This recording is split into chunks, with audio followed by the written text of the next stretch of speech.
Well, thank you, Thomas. It's a pleasure to be here. And I would echo Thomas's suggestion that you should have a look at this wonderful exhibit before you leave today. I spent some time going through it myself and find it fascinating. And even though the next book I'm doing is not about Africa, I'm sort of tempted to find an excuse to write something about Africa again so I can come back here and use some of their wonderful collections. The part of the continent that I'm going to be talking about today is what today is known as the Democratic Republic of Congo. It's had earlier names in earlier years. And it was a part of the continent that Europeans knew very little about hundreds of years ago, as you can tell from this early map of Africa. And when Europeans did start coming to this part of the continent, they still didn't know much, as you can tell from this sort of blank space here in the middle of the continent, which of course was not blank. It was filled with people, it was filled with a multiplicity of interesting cultures, but the maps reflected what Europeans knew.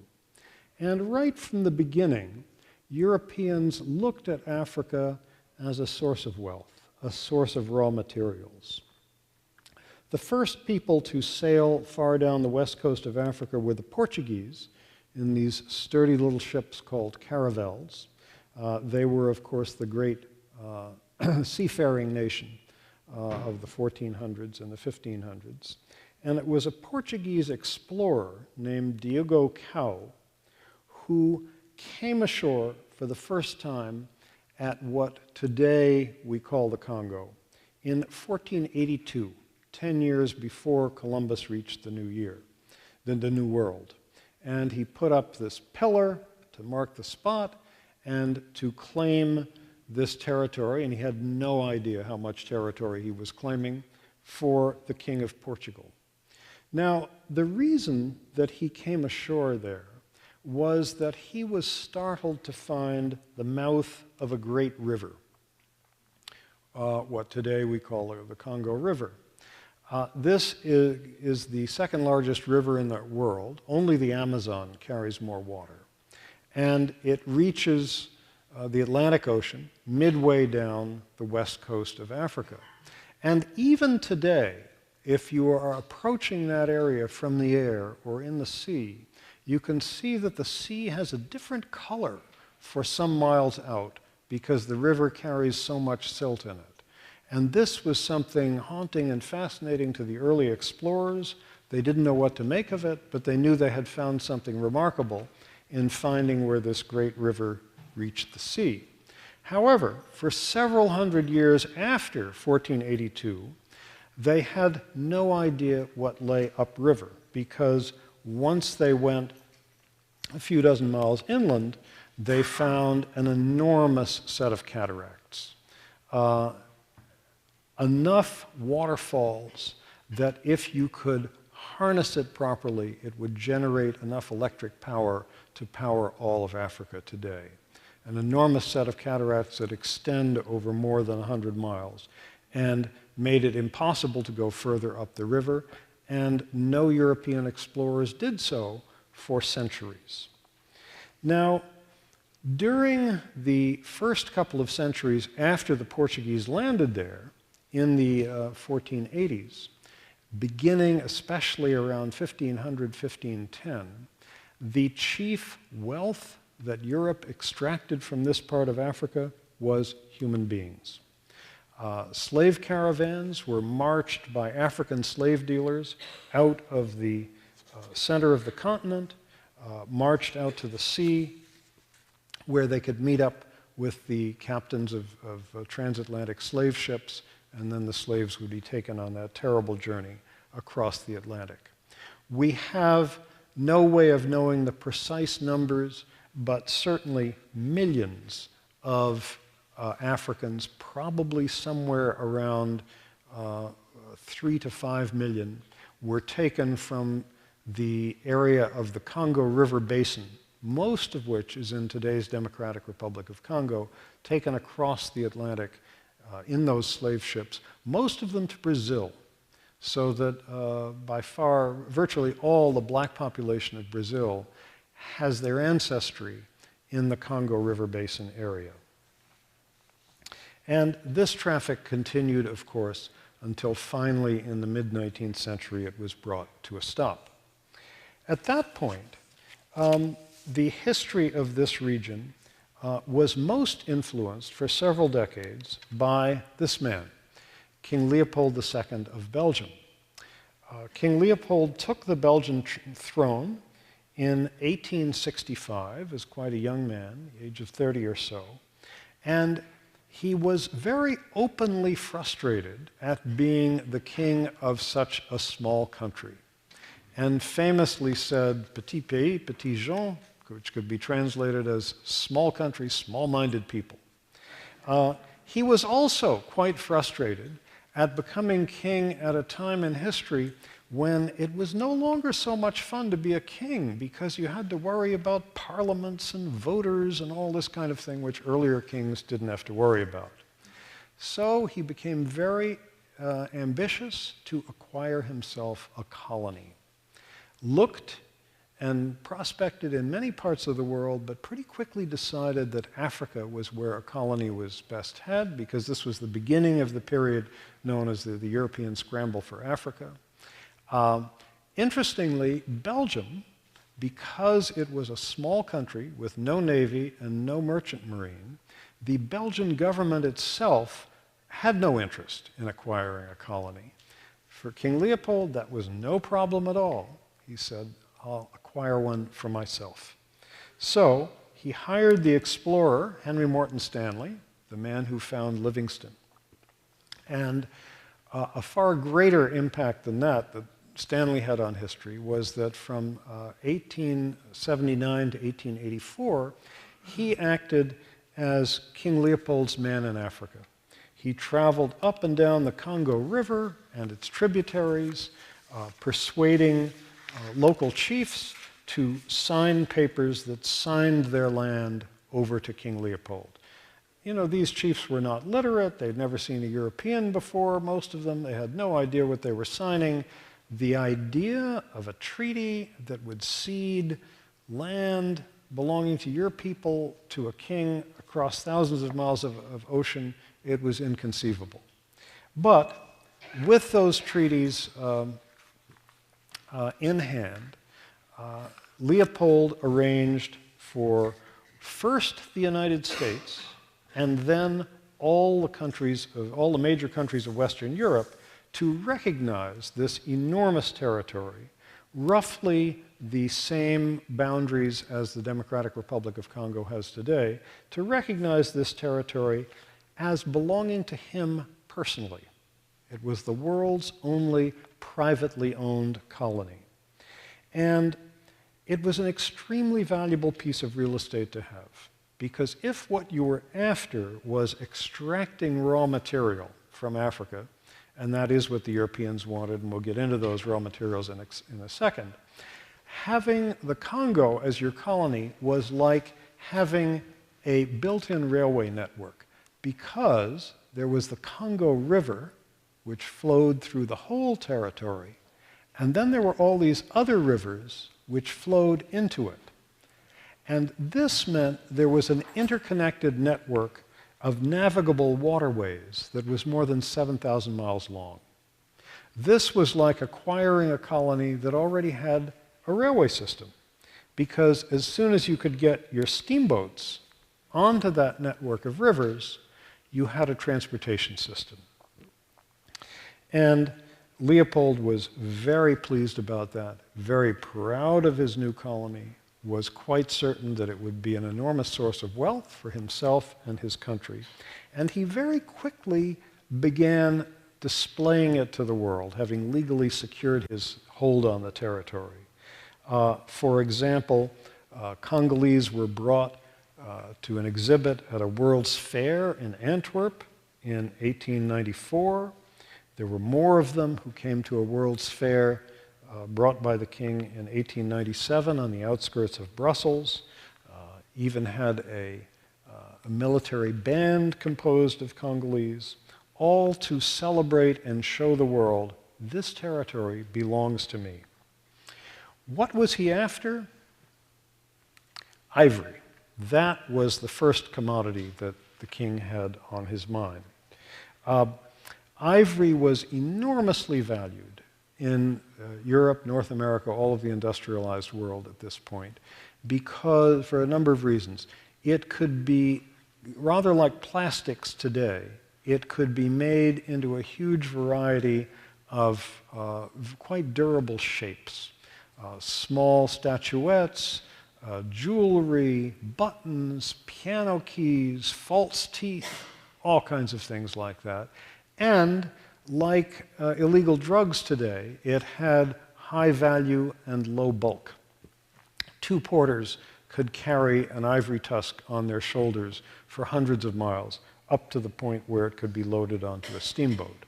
And porters were conscripted to do that, and this entire ivory gathering enterprise, just like the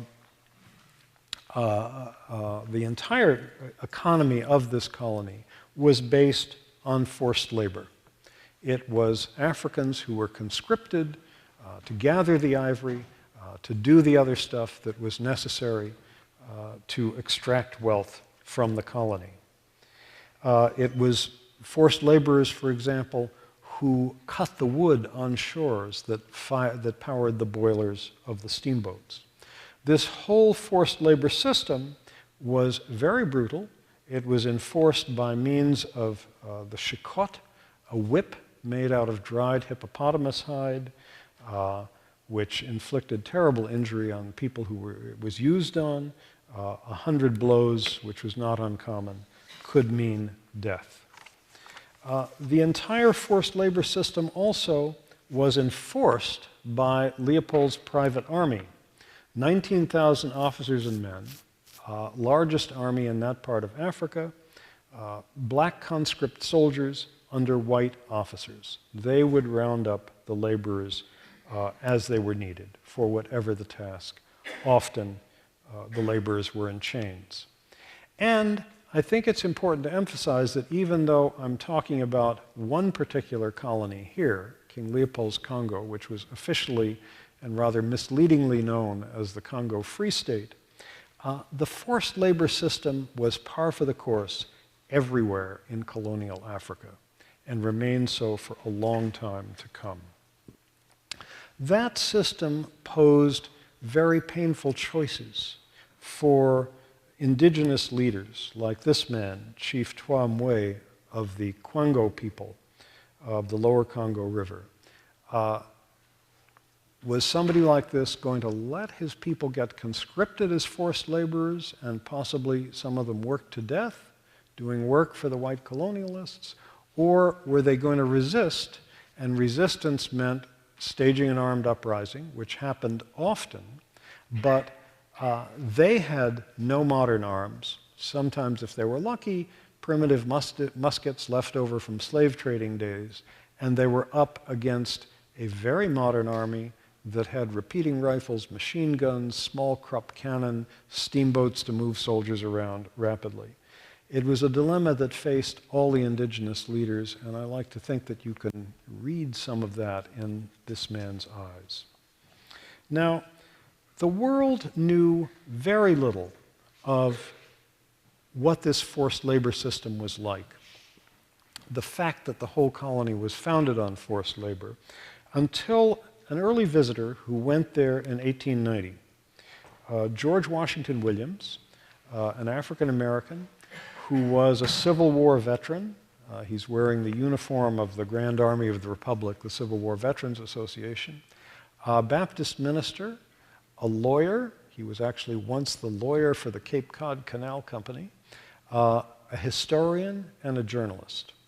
And it was mainly in the latter capacity that he went there in 1890, thinking that he was going to find the colonial paradise that had been advertised by King Leopold, and he had interviewed the king in Brussels and been totally charmed by him, as everybody was who talked to the king.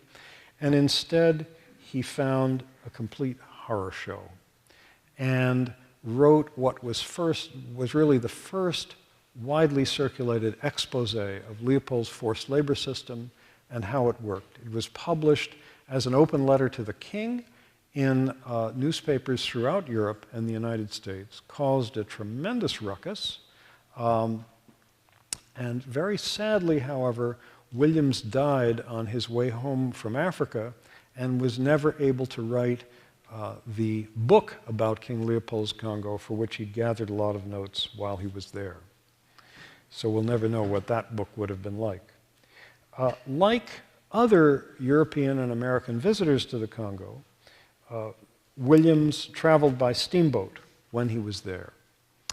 On August 1st, 1890, his steamboat coming downriver crossed paths with another steamboat going upriver, on which this man was an officer in training.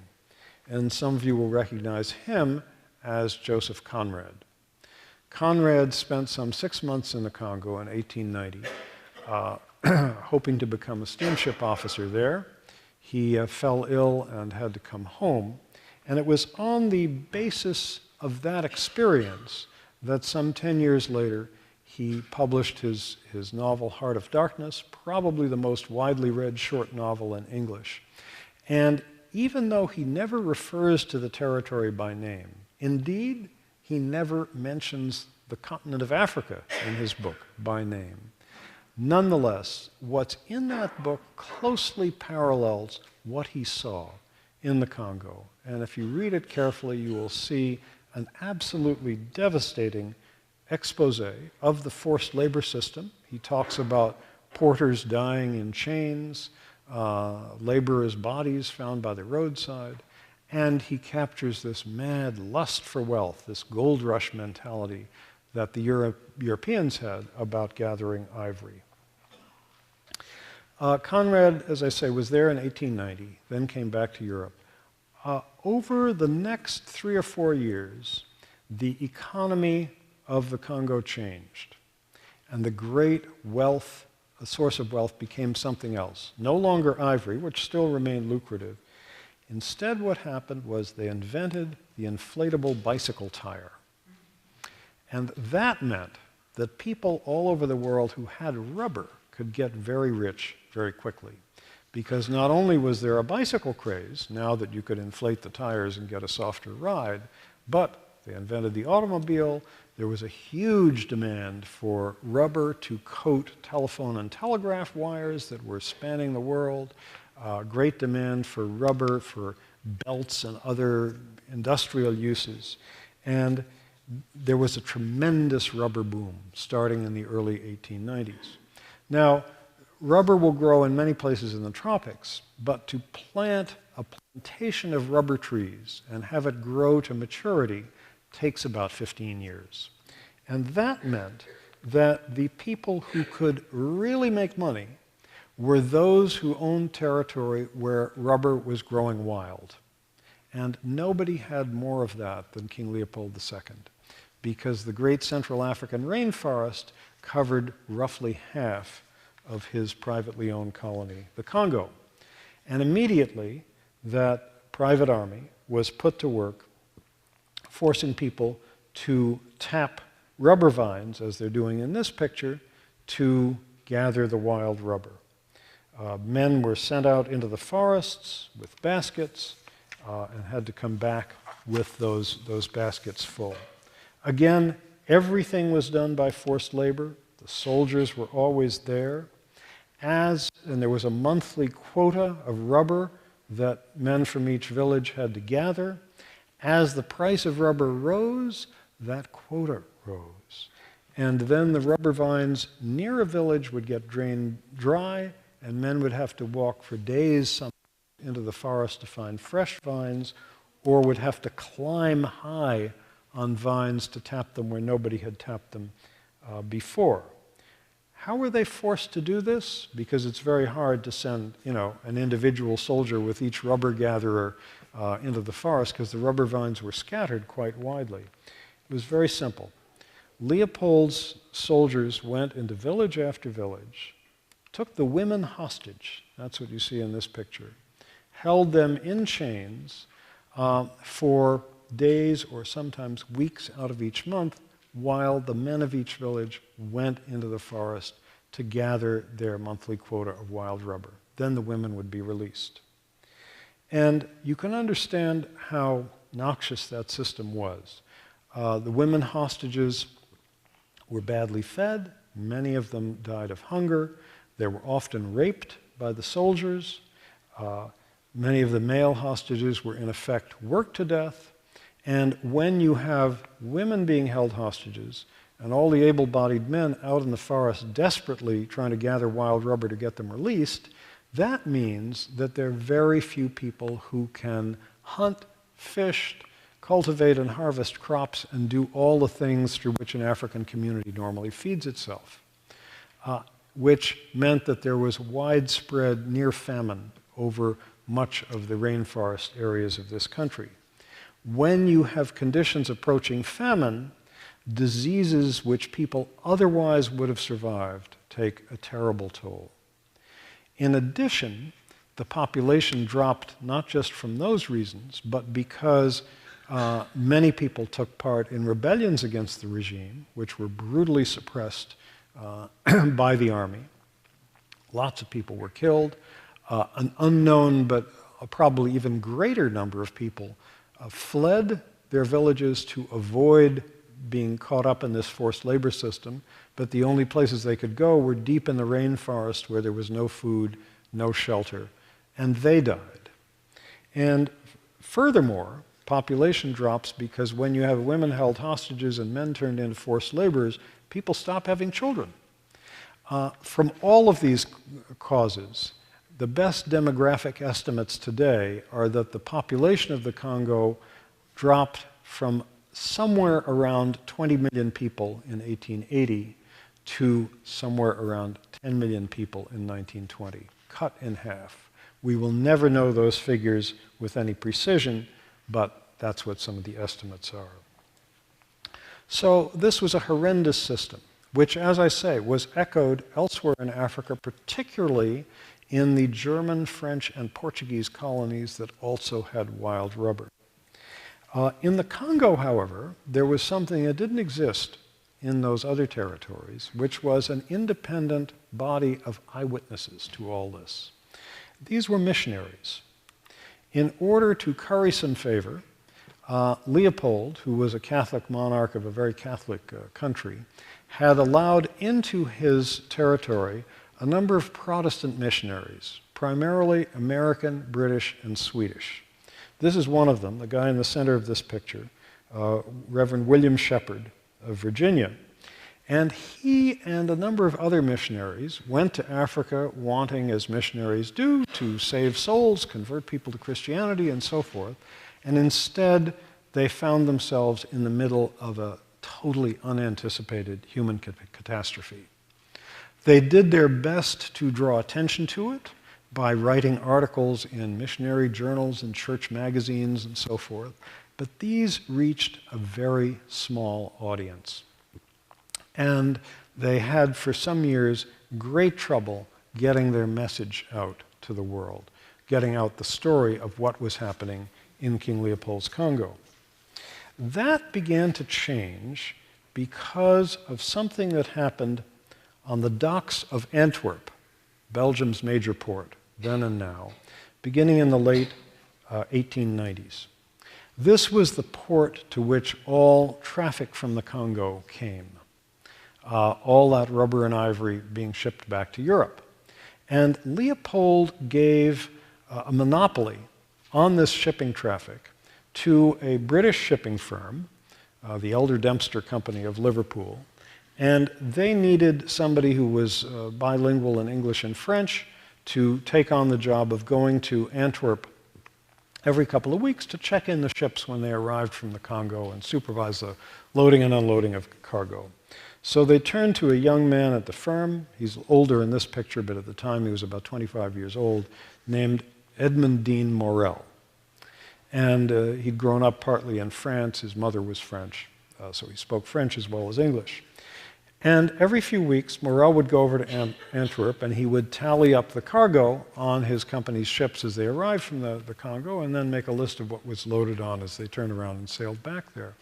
And he began to notice something, which was that when the ships came back to Europe, they were filled to the hatch covers with enormously valuable cargoes of rubber and ivory.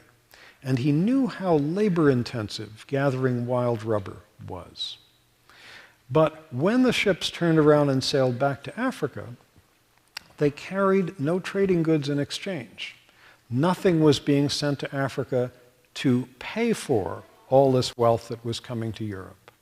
Instead, the ships carried mainly soldiers, firearms, ammunition, military hardware. And Morel watched this for month after month, and he realized that he was seeing evidence of a forced labor system thousands of miles away, because nothing was being sent in return for the goods that were flowing to Europe. He went to the head of his shipping company and said, something terrible is going on here, we can't be a party to it, I don't know exactly how it works, but clearly forced labor is involved. There can be no other explanation for how this wealth keeps being produced. The head of the shipping company didn't want to lose his best client, King Leopold II, and told Morel to get lost. When that didn't work, he tried to promote him to another job in another country. That didn't work. He tried to pay Morel some money to shut up. That didn't work.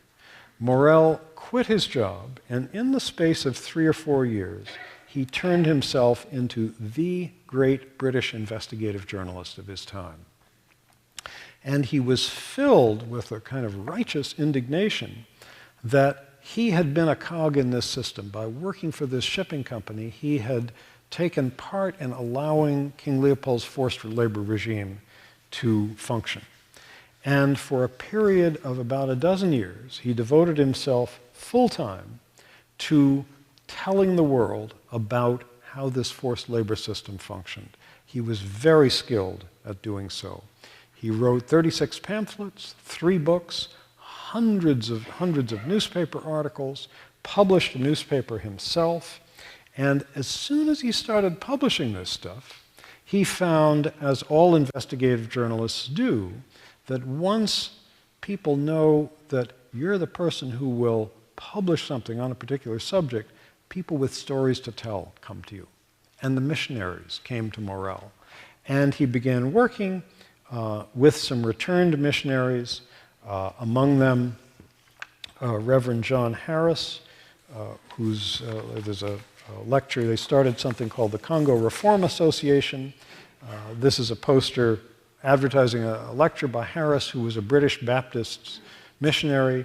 Harris's wife, Alice, took some of the photographs that you just saw of the hostages in chains, the whip being used, and so forth. Over the course of about 10 years, there were more than 900 public meetings, chiefly in Britain and the United States, but elsewhere on the continent of Europe and as far away as Australia and New Zealand, protesting King Leopold's forced labor regime. I've seen photographs of this particular meeting. If any of you have been in the Royal Albert Hall, which I'm sure you have been, you know what a big building it is. It was filled to the rafters on this occasion.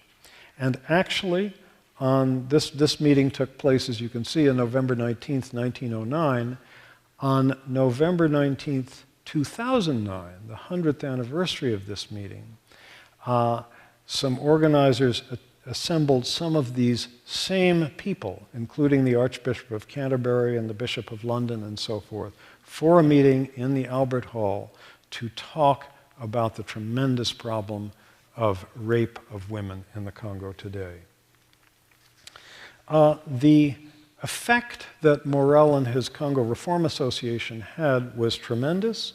They succeeded in making Leopold a villain in the eyes of the world. Cartoons of him began appearing in newspapers throughout Europe and the United States. You can see them in the upper right-hand corner of this one with a chicotte. This one of Leopold surrounded by skulls appeared in Germany.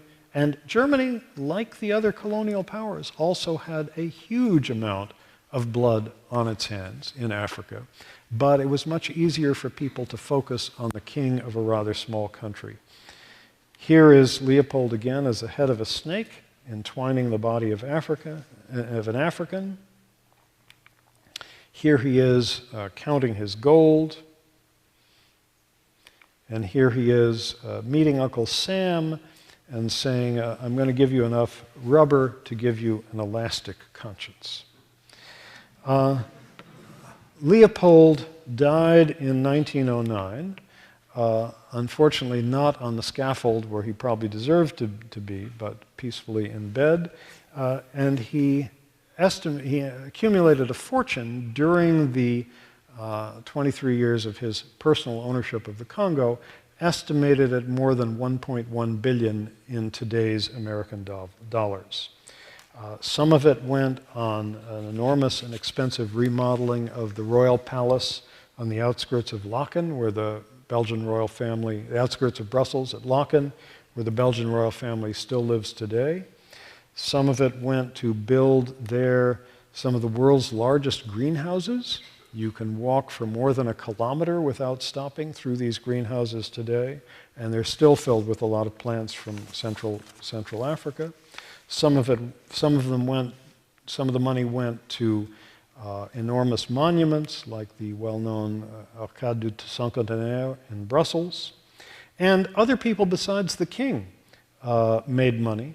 This chateau was built by a man named Albert Thies, who was a businessman, a Congo railroad and shipping magnate, and among other things was one of the people with whom Joseph Conrad had a job interview. There are still statues of Leopold all over Belgium. Some of them in recent years have been retouched in ways that reflect how people now feel about some Belgians now feel about the king. In 1909, the year that Leopold died, the last of the rebellions against the colonial regime was crushed. This photo shows the burning of some shields captured from Africans in this rebellion. The Congo continued to be an enormous source of wealth for Europe. Chiefly now the wealth started to become mining, copper and other minerals. There was also some textile manufacturing, other types of industry, new railroads that were built, but still working conditions were horrible. This, for example, is some barracks for railroad workers in the 1920s. More than 3,600 railroad workers were killed in the 8-year construction project of reconstructing and expanding a railroad line that began in 1921. And always there were reminders that this whole colonial enterprise, like almost all colonial enterprises, rested on force. Belgians heading to work in the Congo were bombarded with advertisements like this one, urging them to be armed and prepared. Arms and munitions for the colonies. Belgians living there could expect to live very well. This photo was taken in 1925 of a club in the southern part of the country for employees of the big Belgian mining company there. Where you could go into the club, have a nice meal, read newspapers brought from Belgium, and so forth. Meanwhile, African workers who came to work in this mine, here's a photo taken at the same time, were routinely photographed naked before they went to work, just as an assessment of this human raw material. The economy developed. This photo appeared in a magazine in the 1950s.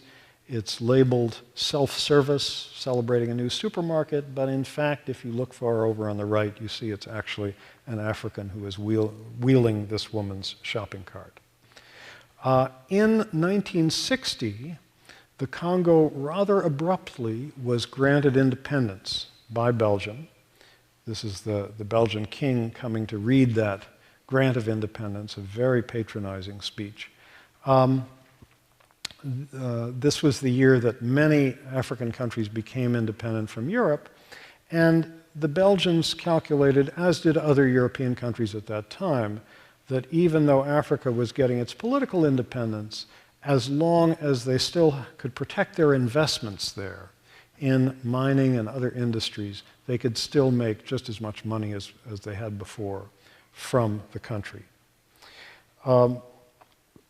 There was a moment the day before the independence ceremony where, as the king was being driven through what was then Leopoldville, is today Kinshasa, an African managed to snatch his sword out of the scabbard at his side and triumphantly brandish it.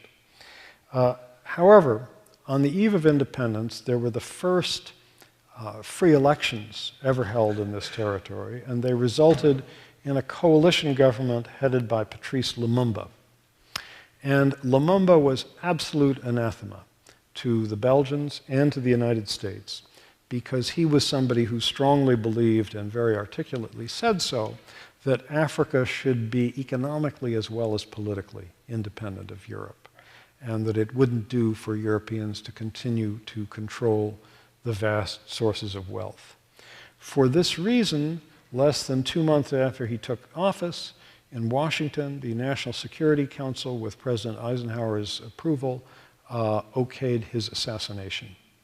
The CIA sent someone to Africa to carry out this job who was not able to do so, but finally the Belgians were able to do so by working with associates of Lumumba, maneuvering him out of power, and then seeing to it that he was assassinated in January of 1961, and that leaders more to their liking were put in control. One of those leaders, Joseph Désiré Mobutu, later christened himself Mobutu Sese Seko, took full power in a military coup in 1965, encouraged very strongly by the United States, and for 32 years remained the country's dictator, and plundered it just as thoroughly as Leopold did. He had a more developed economy to plunder, and it's estimated that he and his entourage pocketed a personal fortune of something in the order of $4 billion. Mobutu was one of these many people around the world who realized that during the Cold War era, anti-communism trumped everything else.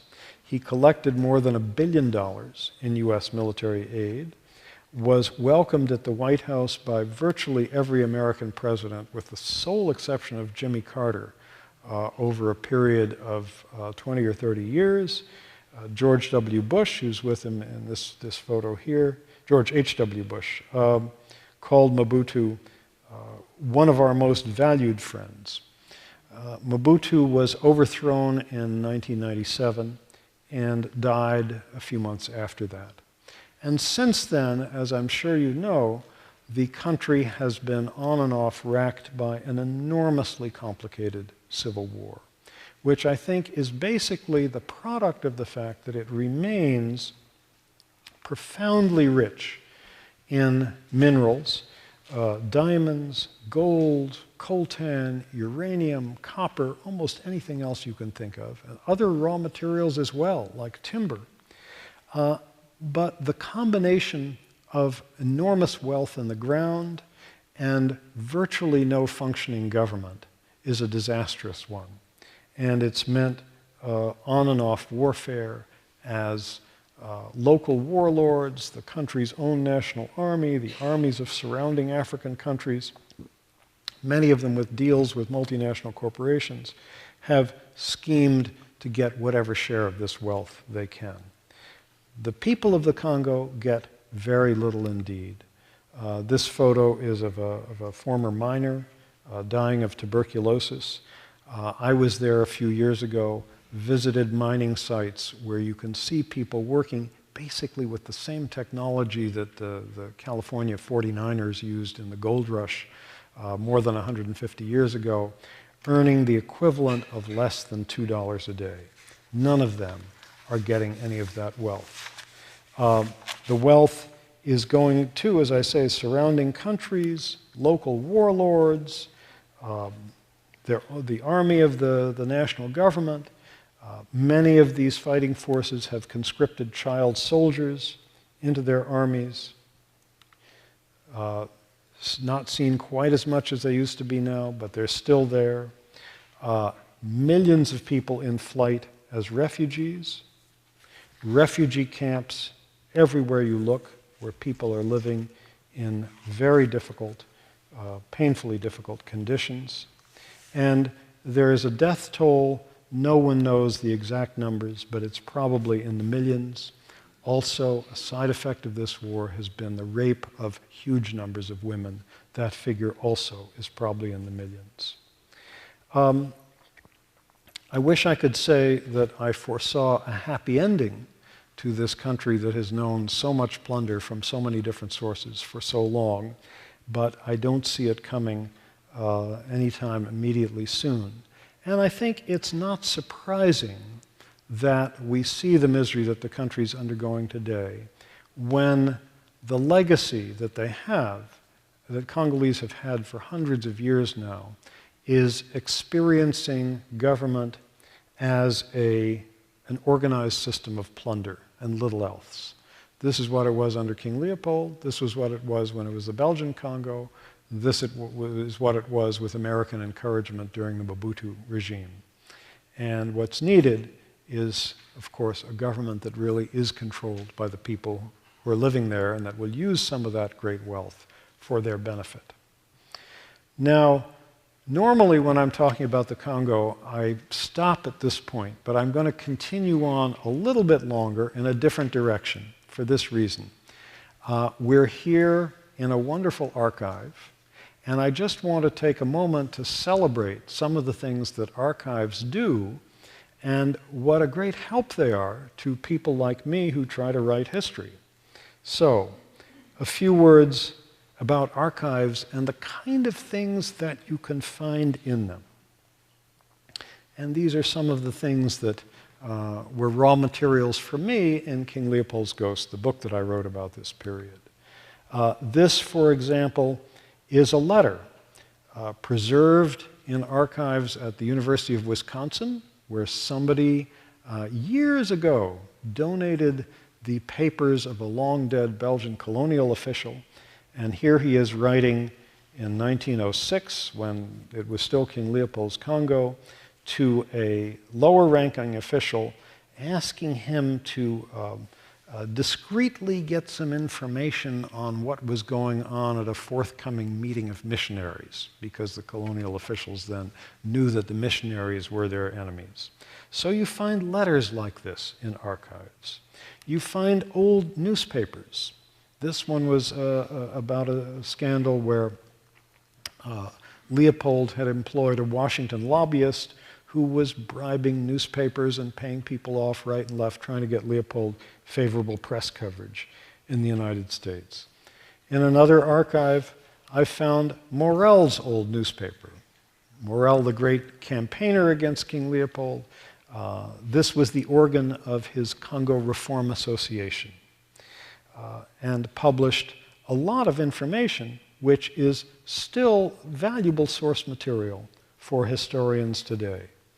Sometimes in archives you can find very specialized publications that you won't find in your local public library. Missionary magazines, for example. The article from this one was about a time when William Shepherd, that black American missionary whose photograph I showed you, was put on trial by the Congo state. It's the only eyewitness account of this trial that I've been able to find. This is the title page of an old book that was an instruction manual for people who were taking positions in King Leopold's Congo, that contains instructions, for example, on how to take hostages. So it is fascinating to be able to look at the actual manual that people referred to. One of the characters I was trying to trace down was a Belgian officer named Leon Rom, who in some ways I think was a model for the figure of Mr. Kurtz in Joseph Conrad's Heart of Darkness. If you've read Heart of Darkness, you remember Mr. Kurtz, the central villain of the novel, is a fiercely avaricious, ivory-gathering agent in what is clearly the Congo, who's quite bloodthirsty and has a palisade of fence posts outside his house, each one topped with the severed head of an African. Well, you can find all sorts of literary scholars over the years asking what was Conrad trying to symbolize with these severed heads and so forth. I think he was reproducing reality, because Captain Rum here was observed by a British explorer who went through a post that he controlled as having a border of 22 severed heads around the flower bed in front of his house. And when I found this, I got obsessed with trying to figure out what could I find out about Captain Rum. So I found in another archive an old magazine published for retired officers of King Leopold's private army, and there's a picture of Captain Rum in the middle here on top of an elephant, so he was obviously a great hunter. And you know, sometimes librarians wonder whether it's worth keeping, you know, this obscure old stuff. I don't know who it was at the University of California at Berkeley more than 100 years ago who thought to subscribe to the Journal for Retired Officers of King Leopold's Private Army, but whoever he or she was, God bless them. And this photograph was used when an excerpt from my book appeared in the New Yorker. And I was probably the first person to even take this issue of the magazine out of the library in 100 years. I then got interested in this guy, Rum, and found that he had actually published a book, The Black Man of the Congo, that was sort of his very crude, very racist observations on black people in the Congo.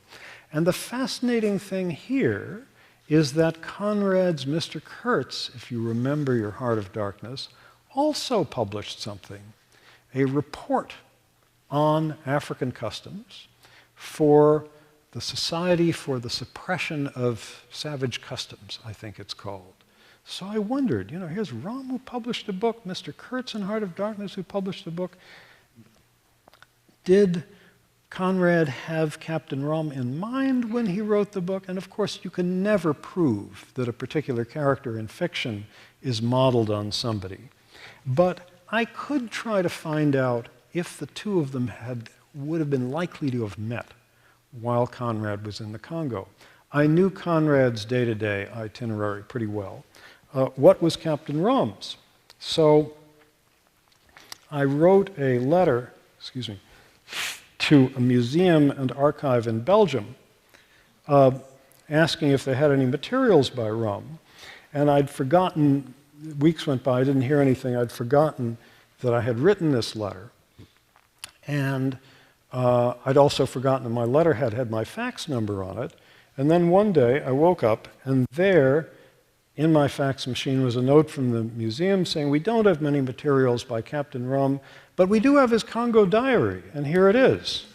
And, you know, my services in the Congo from 1886 to 1908, and in this almost calligraphic handwriting. And from reading the diary, I could determine that Captain Rum and Joseph Conrad had been in the same place at the beginning of August 1890. Can I prove that they talked to each other? No. But it would have been extremely unusual if they hadn't at a time when there were less than 500 white men in this entire vast territory. What happened during that conversation? Did it take place? We will never know. But it's still fascinating to know, and that's why I celebrate the existence of archives like this one. So I think I'm going to stop right there, and if you've got comments or questions, I'd be delighted to hear them.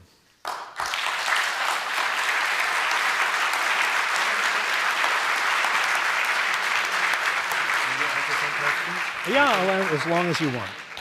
So, some questions? Yes, you spared us the severed hand, which I'm glad of, but not the comments that Mark Twain made upon the Congo.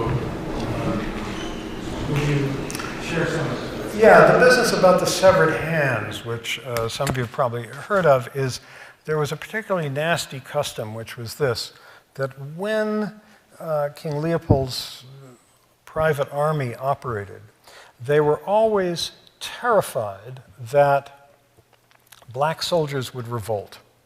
And they were always frightened that these black soldiers, who were conscripts, taken hundreds of miles away from their villages, would secretly save ammunition and use it in a mutiny, which happened often. And in order to try to prevent it, the white officers made a rule that for every bullet issued to every soldier, the soldier had to cut off the hand of his victim to prove that the bullet was actually used to kill somebody and not saved for use in a mutiny or used in hunting or some other unauthorized activity. And of course, often soldiers shot at people and missed or didn't shoot at all, and they would cut the hands off living people. And so there are many photographs taken by some of these missionaries that show people with missing hands. Mark Twain was one of many people, including Sir Arthur Conan Doyle, Booker T. Washington, and lots of other luminaries who were enlisted by Edmund Dean Morrell and his Congo Reform Association, principally in Britain and the United States, to go around and make speeches against the atrocities in King Leopold's Congo. And Mark Twain wrote a well-known pamphlet called King Leopold's Soliloquy on the subject. More questions, please. And there's a microphone coming. And I think they want you to talk into the mic because it's going to be recorded. It's going to be recorded. It's all going straight to the National Security Administration. So. No, it's going to the GRI archive. Okay. Well, I do hope they're listening because my question is about Ambassador Feingold. I believe our new ambassador is they're trying to make peace. I recently read a spread on him and his efforts in Politico, and they have make it sound very rosy and that the efforts are very benevolent. So so then I was struck by your comments that I think I more believe what you had said, that I don't see how this is going to happen. So I would, as somebody who's not a historian, I'm a sociologist who's looking at things today. What does one make of this? This spread, or what the media is now saying about the current efforts, and what is one to look for any vectors that can lead to something better? So this really raises the question of what can and should the United States do today to try to bring some peace to this part of the world. And Russ Feingold is the former senator from Wisconsin, who's a pretty good guy as senators go, in my estimation, although that's can be not saying a lot, who since being voted out of the Senate has become U.S. Special Envoy for the Great Lakes region of Africa, this part of the continent that has seen so much suffering in recent years. I confess that I have not kept up to date with exactly what he is doing there. I think the sad fact of the matter is that it has been a lot easier for countries like the United States to mess up a particular part of the world, which we did in a grand way by supporting this ruthless, plundering dictator, Mobutu, for most of his time in power. It's a lot easier to mess up a part of the world than it is, even with the best of intentions, which I'm not sure Washington always has, to try to bring peace. If I could magically pull strings in Washington and make things happen the way I would like, could I think of an immediate formula to bring peace in that part of the world? I couldn't, because I think it is outside, in large part, outside American control. I do think, though, that one of the first things I would do, and that I think you can look at as a sign of whether or not the U.S. is really serious here, is if the U.S. becomes serious about putting pressure on Rwanda. Rwanda has a very, very shrewd leader in Paul Kagame, who has magnificently manipulated American guilt over not having stopped the Rwandan genocide.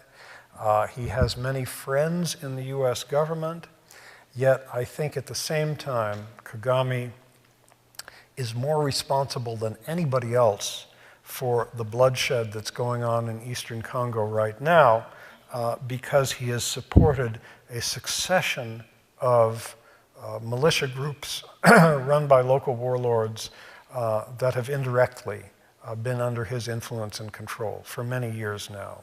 If the US is serious about putting pressure for peace in that part of the world, a sign will be swift cutting off of aid to Rwanda unless it does certain things there, and I don't see that sign. And I fear it's not going to come because Susan Rice, the National Security Advisor, has been very close to Kagame over the years, so I'm not optimistic on that score. Suzette, up there.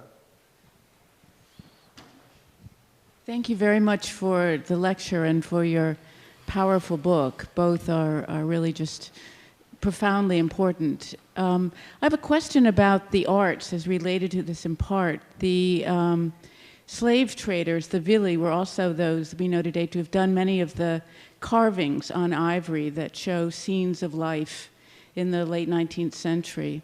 So in principle, one could pick out some of the elements there that might provide a vantage point on some of the things that are happening.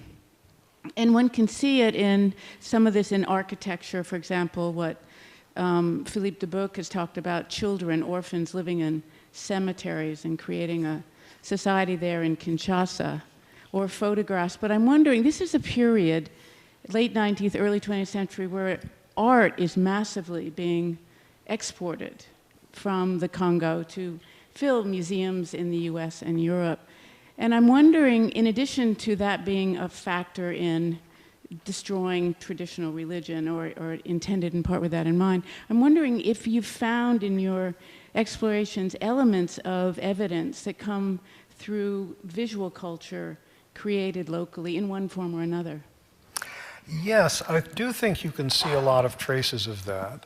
I am not much of an expert on this, but someone who is here in the audience, Professor Deborah Silverman from UCLA, who has written widely about this, and I would urge you to consult her writings. She has traced how African motifs appear in Belgian art in the period in a very fascinating way.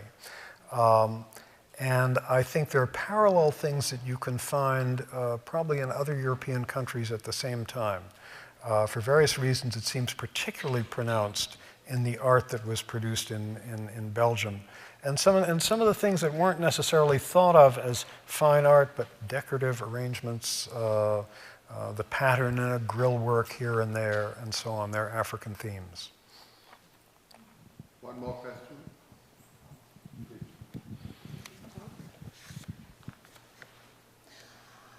Hi, I'm Congolese. First, my grandfather was in the round table.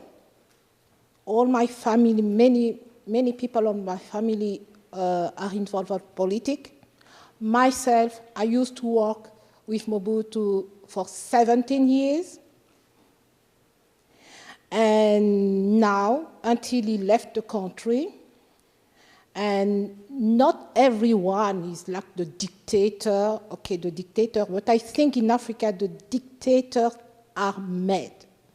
Because African people, we didn't know, 1960, the independence come in the Congo. It was no billionaire people there, no family, my family, I come from a family who stood up on the first time because my father was among the first ambassadors when the Congo took its independence.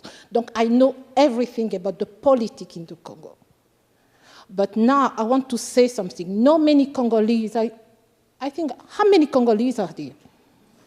Many times Congolese don't stand up. Why? Because these war speak English, and Congolese speak French. And one thing I have to do and to say to you that when I came here, I came here because I was persecuted by the new government and most of the people we came from the Rwanda's people, when they came with Kabila. Mm-hmm. I paid that very, very, very, very hard. It was very hard for me. I left the country. I came here. Now I become a citizen American since December.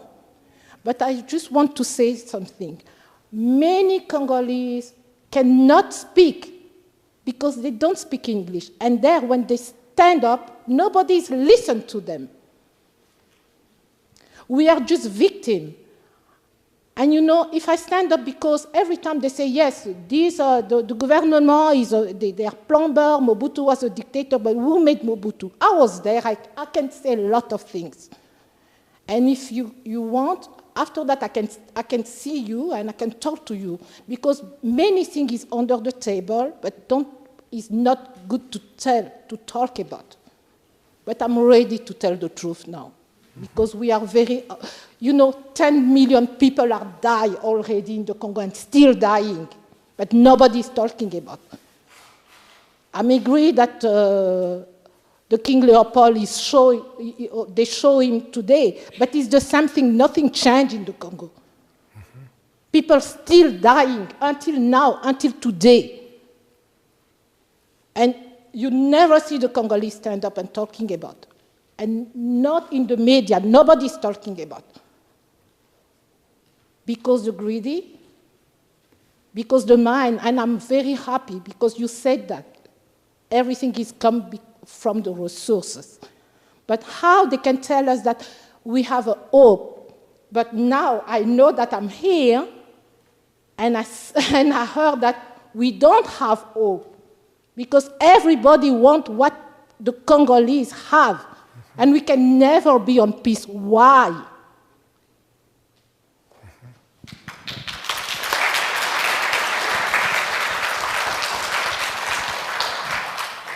Well, thank you for your comments. I would echo and agree with the last point that everybody wants what the Congo has. I've sometimes had Congolese friends say to me, we wouldn't have had all this trouble if we weren't so rich. And I think that's true. If you look at some of the success stories in Africa, to my mind, one of the great success stories in Africa is a small country that rarely gets written about, Botswana, which is a functioning democracy, which has a relatively clean, uncorrupt government. They score very high on that Transparency International Index. It's a government that's been able to amass billions of dollars in a sovereign wealth fund for the benefit of its people. And I think one of the reasons for that is that its wealth, which is mainly diamonds, was not discovered until after colonial rule came to an end and a democratic regime was established, which took hold and began functioning. So that's a hope I do see elsewhere in Africa, and I certainly would like to see the same hope in the Congo. So thank you very much.